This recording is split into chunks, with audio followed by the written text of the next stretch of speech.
Зохиолч Намсражовын бад жаргал. Төрийн хараал. Өгүүллэг. Яарч твдсэн монгол хүү Инхрима хоёр хэдийгээр хугацаа алдаж хожимдсноо мэдж байсан ч юмыг яаж мэдхүү хэмээн далд гордлого тээсээр охиноо цэцэрлэгээс нь авмагц шууд санд минд давхин ирвэл үнэхээр нийслэлийн төв цэнгэлдэх хүрээлэнгийн гадуур төрийн их баяр наадмыг санагдуулам хүн машин багширч өндөр хан дагуу урт олс сунгаж татсан хөлстэй шороо тоостой дараалал тунд солонгос явж ажиллах гэсэн залуус хүүхнүүд мянга мянгаараа эх орон нутаг ус гэр бүлээ орхин боолын хөдөлмөр эрхлэхээр одохын хүслээр улайран түлхэлцэн зүтгэлж байлаа. Энэ удаагийн бүртгэлийн тоон хэмжээтэй явахыг мөрөөдөн тэмцэж өрсөлдөгчд нь тогтоосон тооноос дор хаяж 8 дахин олон байгаа тухай сураг сонсоод тэр хоёрын урам чухмал бугуй шууны яс хугарчих мэт тасхийн хугарваа. Дарааллын дарж татсан бүдүүн олсноос хувь тавилангийн цулбуур атгсан мэт салахгүй зуурч өвөр зураа хэрэлдэн хэмлэлдэж хүчтэй түлхэлтээр дарааллаасаа мултарсан зарим нь эрэг дээр шидэгдсэн азгүй жараахай мэт эргээд орох гэж зүтгэн сандарч харагдах олныг атаархангүй харж зогссон монгол хүү. Одоо яа гэв харьцгаая да гурвлаа хэмээн санаа алдан өгүүлэхэд түрүүнээс хойш тасралтгүй шогшрон харуулсах эхнэр нь бид хоёр ямар азгүй юм бэ? Эртхэн мэдээд 2-3 хоногийн өмнөөс аачралсан бол өдийд овоо урдуур орчихсон зогсож байхгүй юу? Хэмээн гашуудахад дэрвгэр сормостой мэлмэн алга нүдэнд нь цэлсхийдл бүрхэн ирсэн нулимс багтаж ядах мэт яахын зургүй мэлтсхийн хальж хазрын даган урслаа. Монгол хүү эхнэрээ харгадан тайвшруулж за яахав дэ хайраа хоёулаа өөр шугамар хөөцөлдөе. Өгдөг юмыг өгч байгаа ч болов яаж игээд явцгаан да хэмээн бодлогошронгүй өгүүлэхэд сухалдаж бухимдсан гэргийн Монголд үнэхээр амьдрал алгаа. Томчуудын хүүхдүүдэд л тэр амьдрал гээч нь байхаас бидэн шигтэн хэмээн зөрхирснаа үргэлжлүүлэн солонгос явж чадахгүй л бол хоёулаа яаж амьдрч хаанаа толгой хоргодож юугаа идэж ууж хүүхдээ яаж сайхан өсгөх юм бэ хэмээн сөрхирэн ойлгоход бяцхан охин нь аав ээжийнхээ харуулсал гашуудлыг ойлгож ядан бүлтгэнэ. Анхны харцаар л дурлсан гойлогхон хөөрхөн инхрийдээ монгол хүү дэндүү хайртай. Эхнэр нь дээд мэрэгжлийн нэгтлэн боловч одоо хэрн мэрэгжлээрээ ажиллах аз тохиосонгүй хуучин танилын хувийн автобусанд мөн хураагч хийж хэсэгтээ дажгүй байсан ч жолоочийн эхнэр түүнийг нөхөртэйгээ бус хэдэн будрахай мөнгөтэйгээ хардаж ажлаас халсны дараа зоогийн газар зөөгч цайны газар угаагчаар ажиллаад охиноо төрүүлснээс хойш энэ гэр бүл зөвхөн хуучин жижиг тэргээрээ ойр зуурхан такси хийсэн орлогоор амьдралаа залгуулж залуунаас хөөхөн үр хайрын илчээрэл амьдарч ирээдүйд хаанаас юм зориод ирэх хангалуун амьдралын аз жаргалыг хүлээсээр амьдарч яваа залуус билээ. Ашгүй саяхан солонгосын элчингийн жолооч залууд өгдөг юмыг өгч баймаж нь виз бүтээдэг гэх өөр нэг эрд зуучлуулан мөн л өгдөг юмыг атгуулж амжаад хариу сонсвол энэ удаад зөвхөн нэг л хүн явах боломжтой. Тэнд нь эрчүүд онцгийн шаардлагагүй тул зөвхөн гэр бүл татлаа түлхээгүй эмэгтэйд боломж гарч байгаа тухай дуулгаад нөхөр хүүхдтэй хүүхнүүд ажлаа олигтой хийдгүй ар гэр үр хүүхдээ саналаа харин буцна гэдэг бэрхшээлийг учрлан өгүүлжээ. Яаж игээд виз бүтээд хил гарчл байвал юу боллоо гэж эргэж зүтгэхвтэй юм чинь. За тэгээд виз гаргадаг гих залуу гэрлэж амжаагүй инхримаг дагуулan мөрөөдлийн ажлыг бүтээж өгөхөөр хэдэн өдөр шөнө Монголд түр ирээд байгаа солонгос ноёныг аргадан тойлж дайлж цайлсны эцэст нэгэн өглөө үүр цайхын алдад Энхрима гэртээ халамцуухан орж ирээд нөхөртөө том баяртайгаар хайрт минь би явхаар боллоо. Нөгөөдөр нисэн. Ашгүй нөгөө солонгос эзэн өөрөө авч явхаар болсон шүү. Найдвартай ч юм боллоо гэж хөлжүүхэн өгүүлээд шууд ор руугаа шурган унаад өдөржин нам унтсан билээ.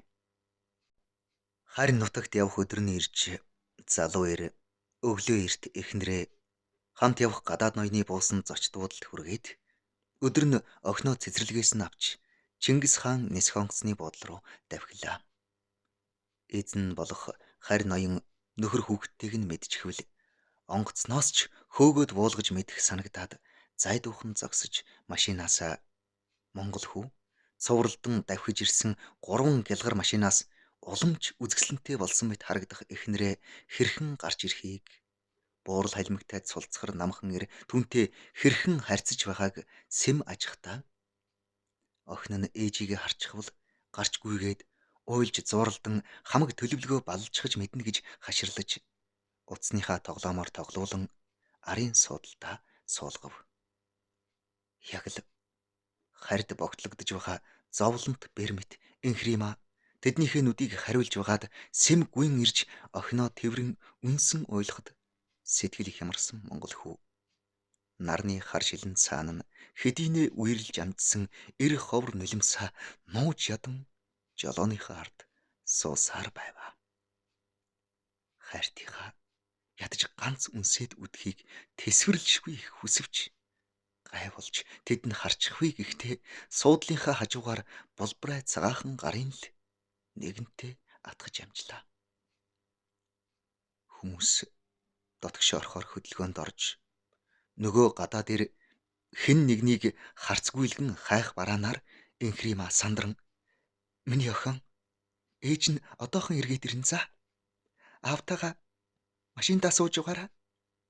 Одоохон заа юу. Алив ээж нь дахиад нэг үнсий. Химээгээд нулимсаа арчсаар яаран гарч гүйлээ. Баахан хятад солонгос ирчүүд эгээл эх орондоо ирж байгаа эзэдийн дүрээр малилсан гарч ирээд том гялгар хар машинд суун хотын төв рүү салхи татуулан давхилдах нь өр рүү хутга тулгах мэт төгшүртэй санагдана. Гадныхан ирээд л манайхан яваад л зөрлөлтөөд л хөрхи удаж онгоцондоо суулаа гэсэн мессеж ирээд хариу бичиж байх хооронд одоо хөөх гэж байна.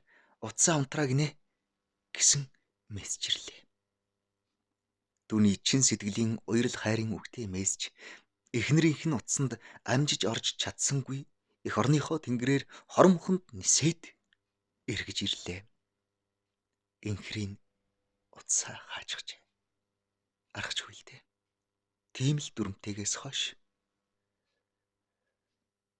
хүмүүс шуугилдан сүү өргөцгөөж эхлэхэд цочин анхаарахул нисэх буудлын өндөр барилгын цаанаас Эйр Кориан гэсэн бичгтэй том цэнхэр онгоц яг л хашаанаас дэгдэхий шүүрсэн хулгайч элемэт санд минд шууган хөөрч хойд зүг ниссэнэ алгуур эргэлтхийн зүүн зүгийг чиглэлсээр үүлгүй цэлмэг тэнгэрийн хээл үзүүрэн номдох богд уул хоёрын завсраар бүдгэрсээр бараа алдарлаа. Үдэн гаргагчид уун цувн давхилцсаар зогсоолд эцэг охин хоёрын хуучин саарл тэргэл торойтл үлдсэн хойно Монголоо сая л нүдний шил явж нулимсанд сэлхийж улайсан зовхоо ханцуугаараа хүчлэн шудраад жолооныхаа хүрдийг хоёр гараараа балбаж хамар тагжирч хоолойн саарлцсан цухал парига хоолоогоор чаваста новшин төр хитгэн цөөхөн монголчуудаа аятайхан арчлаад аваад явж чаддгүй хог новш болсон төр засаг өлсгөлэн ард түмний аягад цагаан будаа өмхий халуун ногоотой байцааны төлөө харьд алдаа дуусж байгаа. мөхөж сүрсэн муу төр засаг. Авилгалд хахаж амиал бодсон муу сайд дарга нарыг хараад идээсэ хэмээн бахиран зүхэж янгнүүлэн уйлсаар байлаа. Хашааны төмөр хаалга салхинд савлаж гэрийн яндан хонгинсан тун тавгүй тэр үдэш аав охин хоёр өдөрхөн машинаас яаран гарсан ээжигээ хүлээх мэт ажин түжин сууцгааж байв. Сүүлчийн хэдэн дөргөн дээрээ хөршөөс зээлсэн хэдийг нэмж байж уржигдэр шөнө эхнэр нь ажлаа бүтээсэн. Дараа нь ахиухан хэдийг арайхийн олж байж гадаадын тийз аваад аав охин хоёрт хоолны мөнгө үлдсэнгүй билээ. Монгол хүү тоон өдөө нэгэнтээ хараажлаад хайрт минь өдийд ямархан газар очихсоо яаж шүү нэг юм амрах гэж сууж байдгийн болд хөргий. Өдөр би бухимдаад солиороод баахан дэмий бахирчсан төрийн сүлдний хилгэнлэг эсгээл ирэх үедээ адгаж бухимдсан тал урд нь хизээч тэгж бодож байгаагүй шүү.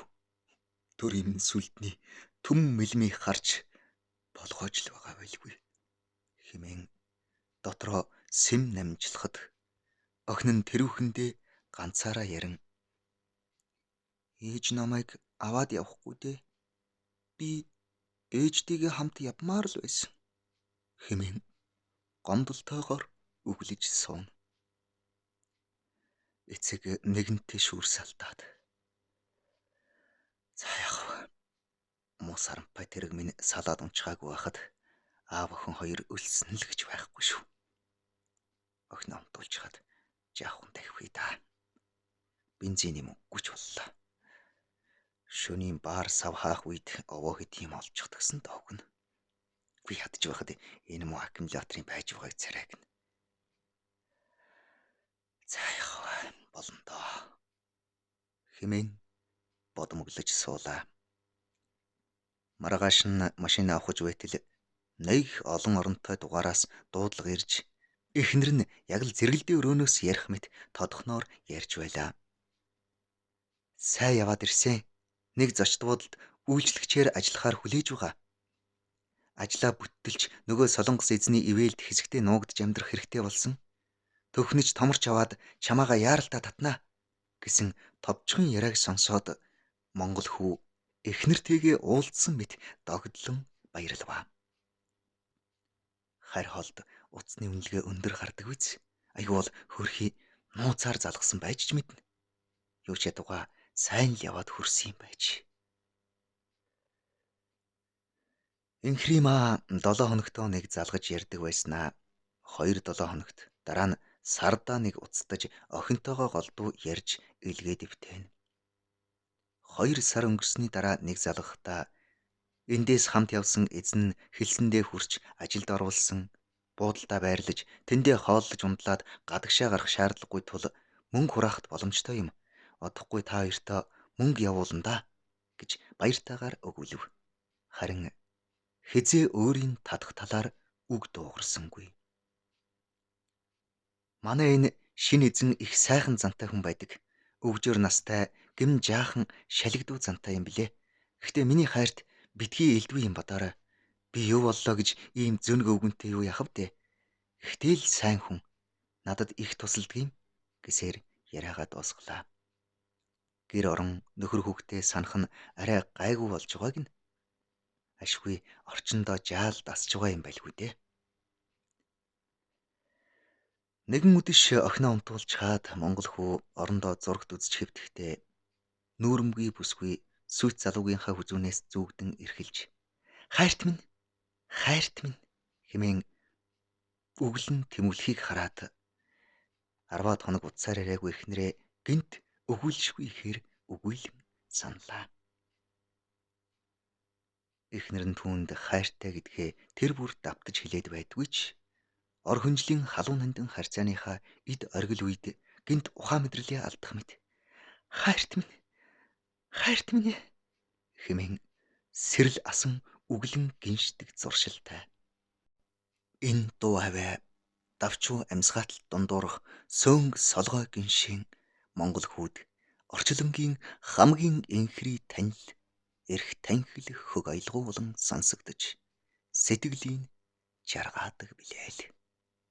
Тэгээд би сэтгэл нь тайвчран жаргасан эхнэрийнхээ уламжиг үзэсгэлэнтэй харагдах улаабутарсан гэрэлт царайг багтан ширтэж хэвтэх хачин их туртайсан. Хайрт инхрийгээ санаад охиноосоо ч дор үхэх гээд байгаагаа тэрээр үргэлж гунигтайгаар мэдэрдэг билээ. Харин маргааш оройн инхрий залгаж овоо удаан ярихдаа энд үйлчлэгчээр ажилдаг нэг царайлаг энтхэг залуу надад хормын бөгж бэлгэлээ гэж гуйгаад гой бөгжилдөө. Миний хуруунд яг таарч байсан юм. Тэгсэн эзэн өвгөн уурлаад цонхоор төв гудамж руу шидчихсэн. Би дараа нь гарч өчнөө хайгаад олоогүй. Нэг нь л олоод авчихав биз гэснэ нь ихэд содон санагдсан ч Монгол хөөний талаар ухаж асууж зүрхэлсэнгүй. Тэрээр цааш нь энэ ажлаасаа гарч өндөр цалинтай өөр ажилд орохоор болсноо дуулгаж тэдний буудалд ирсэн нэг ноён өөр танилдаа зуучилж тэр нь ажилд авахыг зөвшөөрсөн тухай. Тэнд нашгүй хөлсний монгол ажилчид нилээд хэд байдаг тухай ярихдаа Анаа л өөрийн тадах тухай үг дуугарсангүй шууд залгуулад "Алив одоо охинтойгоо ярий" гэсэн билээ. Шөнө нойрон дунд утас нь ашгүй нэг дуугарлаа. Хилээ манах дайчин эрмэт хизээ ямагт утсаа сонор соргогоор чимээлэн манаж амьдардаг монгол хүү давхийн сэрвэл хайрт эхнэр нь халамцуу ярьж байв. Ойлаад л үгэлж аашилж тунирхаад л танд хэдэн монголтойгоо нийлж жаахан наригснаа өндөр дуугаар тунхаглан ганц удаа ингэж сэтгэлээ сэргээх минь зүв биздээ аа? Эсвэл буруу юм уу? Хөөе монголоо хэмээн хашгирч дуулдана.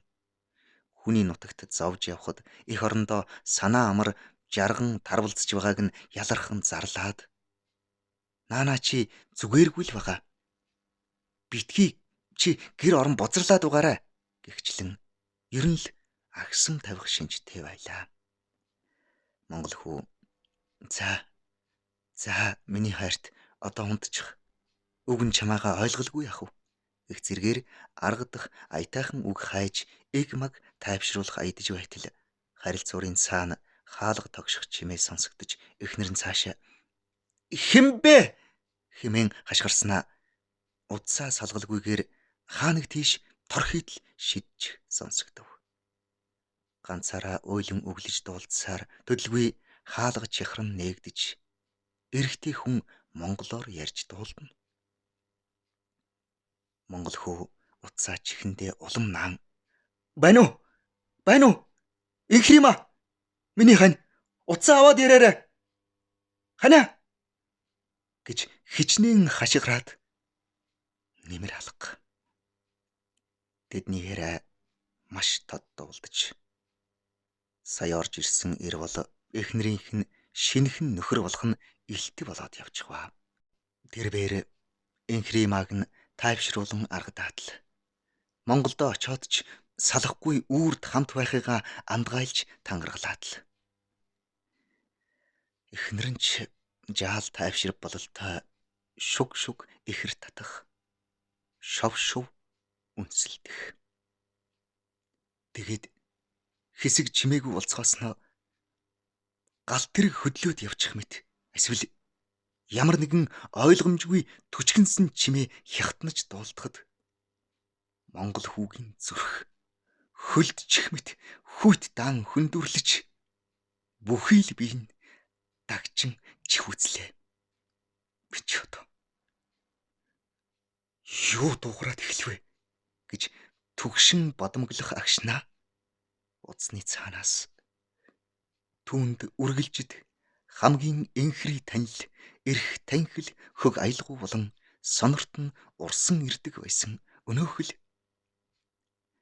хайрт минь, хайрт минь, хайрт минь гэж гиншин үглэх чимээ хагсаж холигсон орны чахарсан дуутай хөг холилдон сонсогдож эхлэхэд Монгол хүү байна уу? Утсаа аваач. Хөөе. Хөөе. Муусан атгийн завхай новшнуудаа. Аландаа та хоёрыг гэж охиноо сэрж уйлтал чангаар бахирн. Энэ орчлонгийн хамгийн түрмгий хараалаар занан хашгиравч ямарч нэмэр алга. Гагцхүү энэ дэлхийн юутайч зүйрлэшгүй хамгийн зэвүү муухай тэнэг дуу хоолойгоор хайрт минь гэж гиншин ойглох чивэлт аваа тархин дотор нь аянга цахилгаан мэт хашгирсаар байх үед гал нь хэдийнэ унтарсан төмөр пишн рүүгээ утсаа хаг шидэд чичирч салгансан гараараа хоёр чихээ ханг таглаад шалан дээр архиран ярдаглан тийчлээ.